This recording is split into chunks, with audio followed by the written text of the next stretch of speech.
Good evening po.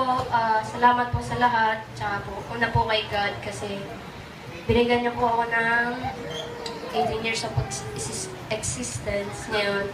Sana po madagdagan pa ng mas mahaba pa.